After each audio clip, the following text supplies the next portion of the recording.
네, 안녕하세요. 디네스입니다. 오늘은 바닐라 얘기를 좀 해보려고 하는데요. 여러분 바닐라 좋아하십니까? 아마 제 오랜 애독자라시면은 제가 바닐라에 미쳐 산다는 거는 다들 잘 아실 거예요. 저는 향수도 바닐라 향만 쓰고요. 바디워시도 바닐라 향만 씁니다. 바닐라 향 바디워시 어딨냐고요? 그래서 특별히 주문해서 쓰기도 하고 이것저것 써보고 있는데요. 네, 제가 그만큼 바닐라를 좋아합니다. 하지만 여러분 바닐라가 뭔지 정확하게 알고 계시나요? 물론 이제 우리는 엔드 프로덕트는 좀 알고 있죠, 그죠? 아이스크림 보니까 검은색으로 이렇게 점이 콕콕콕 박혀 있는 게 바닐라래, 그죠? 에피큐어 레스토랑 이런 데 가니까 완전 뭐 너무 바닐라 많이 넣어서 이렇게 아이스크림이 검어질 정도더라. 그래서 바닐라가 대충 뭐 검은색 점 같은 거란 건 알겠어. 아니면 이제 좀 한 차례 더 나아간 사람. 나는 그 제과제빵 직접 하는 사람인데 바닐라는 이렇게 시커먼 거, 그죠? 시커먼 난초 꼬투리여가지고 칼로 갈른 다음에 이렇게 슥슥 긁어내서 쓰는 거야. 거기까지는 알고 있죠. 근데 그 전으로 더 돌아가 봅시다. 바닐라라는 단어는 어디서 왔나? 아니면 바닐라는 이 식물은 도대체 언제부터 먹었나? 그런 얘기를 오늘 좀 이제 해보려고 하는데요.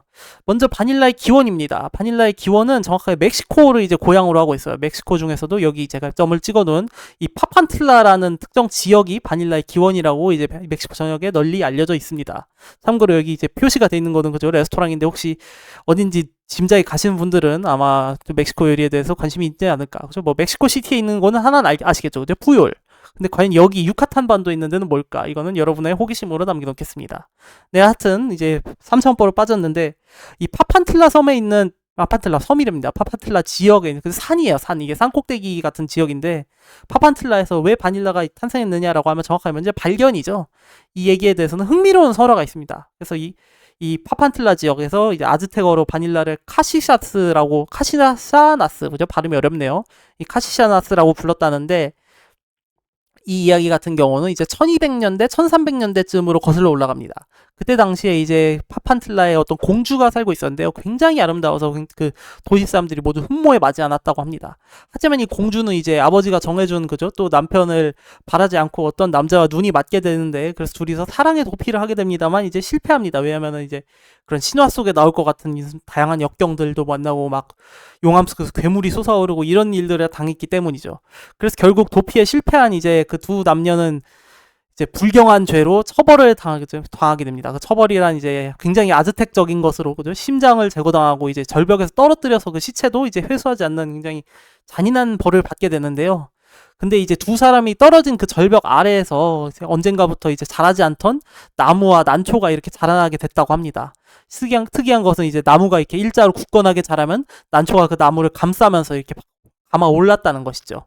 그러면서 이 둘이 이제 절벽 위에서 이렇게 자라게 되면서 달콤한 향기를 풍기게 되는데 이제 지역 사람들이 다 그 달콤한 향기에 의문을 표하게 되고 그러자 이제 당시 이제 세월이 지나고 나서 두 사람을 절벽으로 떨어 밀어뜨렸던 사제들이 가서 조사를 해본 결과 이제 그 순결했던 사랑의 그 두 사람의 미련이 남아서 이제 식물이 돼가지고 그 사랑의 달콤함이 지금 이렇게 향으로 나는 거다라는 거에 모두 동의를 하게 됩니다. 그래서 그 남자는 나무가 됐고 여자는 그 나무를 껴안고 있는 난초가 된 것이다. 이렇게 설명을 하게 된 게 바닐라를 이제 최초로 발견했다는 아즈텍의 설화이고요. 이 얘기 같은 경우는 뭐 나중에 그죠? 스페인에서도 뭐 전례가 돼서 스페인 사람들이 이제 멕시코에 도착했을 때는 이미 아즈텍 사람들은 다양한 방법으로 이 난초의 달콤함을 즐기고 있었다. 뭐 이렇게 얘기가 되고 있습니다. 뭐 하지만 현실적으로는 당연히 그게 진실일 리는 없고요. 이제 사실은 이제 수많은 난초 중에 그죠 하나의 이제 버라이어티죠. 버라이어티인데 이제 여기서 주목하셔야 될 거는 이제 수도 바닐라라는 게 있고 바닐라라는 게 있다는 거니까 정확하게 말하면 이제 난초 중에서도 이 바닐라랑 비슷한 난초는 이렇게 굉장히 좁은 영역에만 존재를 하고 있고요. 사실 그 중에서도 이 수도 바닐라가 사실 원래 좀 오래된 생물인 걸로 제가 알고 있고 정확하지 않을 수 있습니다. 이거는. 근데 수도 바닐라는 생긴 것만 비슷할 뿐 이제 전혀 사람이 먹을 수 없는 그런 거고요. 오직 사람이 이제 이 향을 채취해낼 수 있는 거는 이 바닐라라는 단일종이다. 물론 이제 단일종이라고 하기에는 이 밑에도 이제 다양한 변종들이 있습니다. 그래서 오른쪽이 이제 여러분 바닐라의 이제 실제 사진인데요. 굉장히 보시면 지금 이제 건조를 하기 전이기 때문에 이렇게 녹색으로 통통하게 돼 있는 게 그죠? 굉장히 건강해 보입니다. 대신 이제 꼬투리에 이제 여기 꽃이 이제 그죠? 지금 다 져버렸는데 이제 다 우리가 꽃이 아니라 이 이 꼬투리를 먹는 거기 때문에 굉장히 이제 우리가 알고 있는 그 바닐라랑은 좀 다르게 생겼다. 그죠? 어떻게 보면 오히려 콩 이런 거랑 비슷하지 않나 생각이 드실 수도 있습니다. 그래서 이 바닐라는 우리가 알고 있는 이제 과정을 변하려면 이게 건조와 그죠? 다양한 이제 그 큐어링이라는 과정을 거치게 되는데요. 이렇게 보시면 지금 이제 손 보기 전에 바닐라는 완전 통통하고 이제 신선한 녹색이지만 뒤에 있는 바닐라들은 다 이렇게 시커멓게 돼 있는 경우가 있습니다. 하지만 여전히 굉장히 통통하다고 생각이 드시겠죠. 이게 뭐 엄청난 고품질이라서 지금 통통한 게 아니고요. 일반적으로 바닐라는 건조하기 전에는 다 이 정도 이렇게 그 볼륨을 유지하고 있습니다. 근데 이걸 말리면서 이제 어떻게 하느냐가 이제 좋은 바닐라와 아닌 바닐라를 이제 구분을 하는 건데요. 그래서 바닐라는 왜 시커매지냐라고 하면은 이 바닐라의 다양한 화학 성분 중에서도 여기 보시는 이 바닐린 때문입니다.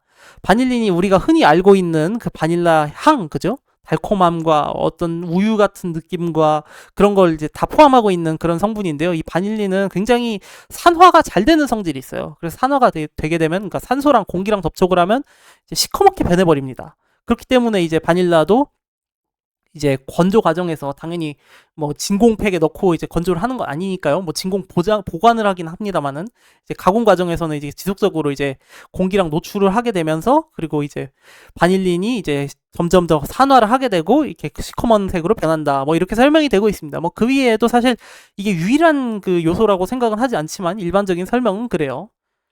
네, 그래서 근데 우리가 알고 있는 바닐라는, 근데 멕시코산 바닐라 난 먹어본 적이 없어. 그죠? 이 내가 알고 있는 바닐라는 다 이 마다가스카르라는 지역에서 오는 거란 말이야. 그래서 그 얘기도 당연히 간단히 설명해 드리려고요. 근데 정작 원래 바닐라는, 그죠? 멕시코는 스페인어 쓰고 있는데 마다가스카르는 불어권이었나 영어권이었나? 그죠? 스페인은 아니야. 이렇게 생각하고 하실 거예요. 근데 이 얘기를 알려면 이제 마다가스카르가 아니라 이 오른쪽에 있는 르위니옹 섬에 대해서 먼저 알아야 됩니다. 이 르위니옹 섬 프랑스령인데요. 지금도 아마 프랑스령으로 알고 있습니다. 그죠? 오른쪽에 또 모리셔스, 그죠? 우리가 신혼여행 많이 가는 모리셔스도 보이네요.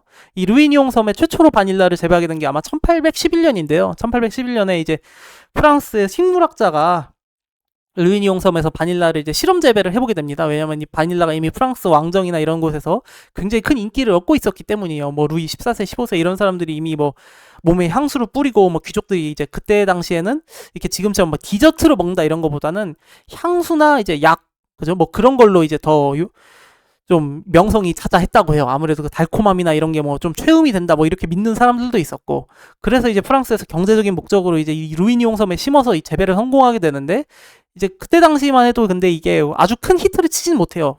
심지어 우리가 루이니옹 섬의 바닐라 들어보지도 않은 분들이 대부분이죠. 그 이유는 뭐냐면은 이 바닐라는 원래 그 토착시 이제 곤충들, 벌들이 수분을 도와줘야 되는데 르위니옹 섬 같이 멀리서 옮겨 심다 보니까 이 지역의 곤충들은 이제 이 식물을 수분을 시켜주지 않는 거예요. 그러니까 왜냐면 전혀 모르는 거니까요, 그죠? 이 생태를 알아야 될 거 아닙니까, 곤충 입장에서도. 그렇기 때문에 이제 사람이 이제 이걸 수분에서 번식해야 되는 그런 방법이 필요했는데, 그 방법을 개발한 사람이 왼쪽에 보이는 이제 에두아르도 알비누스였나? 그쵸? 이제 이 한 명의 흑인 노예가 그 방법을 개발하게 됩니다. 그 방법이라고 하면은 이제 이렇게, 그죠?